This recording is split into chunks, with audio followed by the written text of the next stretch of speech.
that the emergency is over. And what about Dad? All he knew was that the authorities are still there investigating. And I can't get through to Mom or Dad's cell phone. They are going to hear from me tomorrow. Do you know they freak out when they're trying to reach me and my cell phone's turned off? I know. The privileges of parenthood. They're going to call any second. But hey, do you want me to go to the kitchen and whip up some chips and salsa? What do you say? I also got a slew of new DVDs. You should pick out a couple. We could have our own outtakes festival. Forget it, Brady. It's not going to work. What's the matter with you? Chips and salsa and movies? These are your favorite things. Oh, God. You're not going to make me act out Les Miserables for you, are you? All 3 hours of it, but anything for my sister. Okay, here we go. The curtain goes up. Brady, stop. I'm sorry, I'm not in the mood to be cheered up by my brother right now.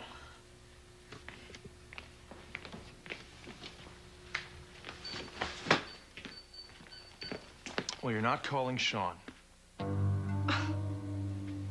Back my phone. How dare you? Sean is not good enough for you, and you I know like it. to make up my own mind about people. Thank you, Brady. You're not objective about Sean. He flashes his baby browns at you, and you melt. I do not. Okay, even if I do, so what? He lied to you. He told you that he was the father of Jan's baby. Belle, you cried your eyes out. He broke your heart. How can you just forget about that? I haven't. Sean had his reasons. His reasons? What reasons are those? He lied to protect Jan. I am so bored to death with that answer. How could protecting Jan be more important than protecting the feelings of someone he's cared about for years? She was raped, Brady. That is why Sean covered for Jan. Raped? When? On the island? By Paul Mendez? Sean knew about it, and he tried to help Jan get over it. That's why she was such a wreck. I mean, she shot him. She killed that guy. Yeah. I don't like Jan, but she went through some pretty tough stuff.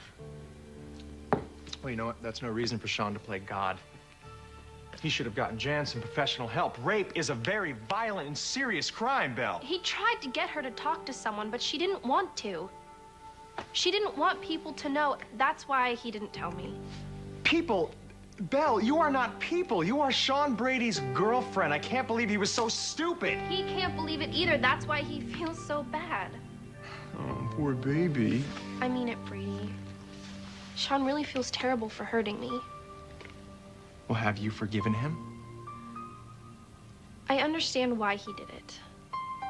He was right in the middle of losing JT, and his judgment was impaired. So I see. You two have kissed and made up at the last dance, and everything else is peachy keen, huh? Your head can't tell your heart who to love, Brady. What? Belle, what book did you get that from? Don't be rude. Sean and I aren't perfect. Either one of us. We have both made mistakes. But we love each other, and nothing is going to change that. Guy who broke your heart will break it again. Well, Sean is worth taking a chance on. So is Chloe. Chloe? She's in the hospital, Brady, fighting for her life. Don't you think now is the time to admit how you feel about her? I saw your face when Philip carried her into the ER. You care about her. More than just a friend. You're right. If I'm right, then what are you waiting for? I used to see Chloe as just a kid. You know, just another one of your annoying girlfriends. But then I started spending time with her. Last summer. Yeah. She was really lonely when you and all of your friends and classmates went on that trip to Puerto Rico. And I took pity on her. So we started hanging out.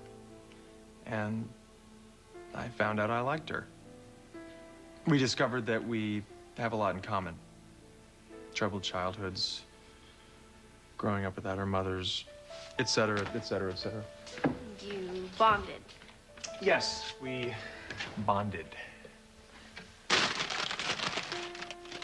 We sang together. We made BLTs together. we hung out.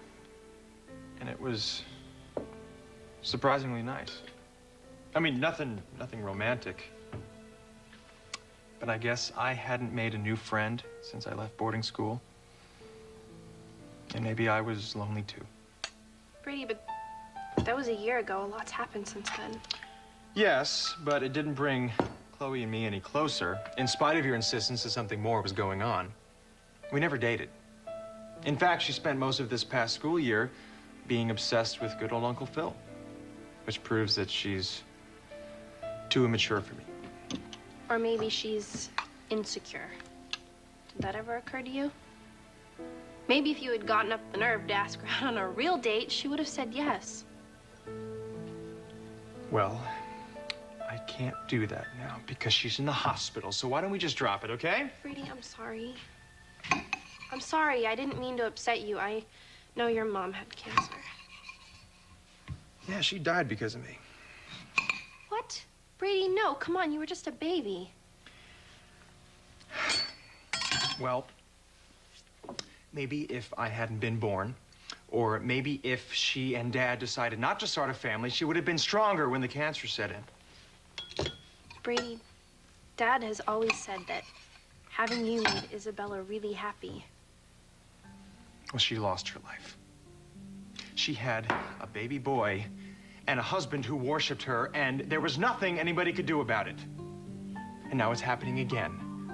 Someone in my life is struggling to stay alive, and there's nothing I can do. I can't help her, I can't save her, and I hate it.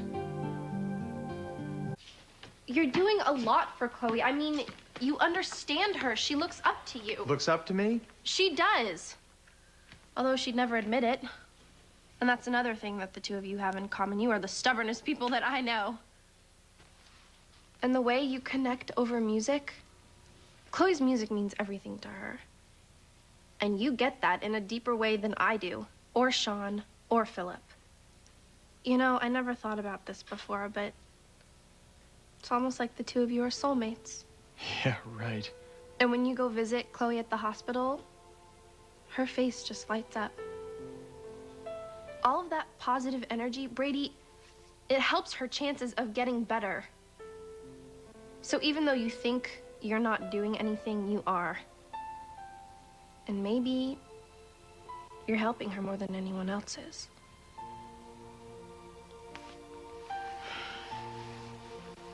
You have a beautiful heart, my son. Open it and give your love.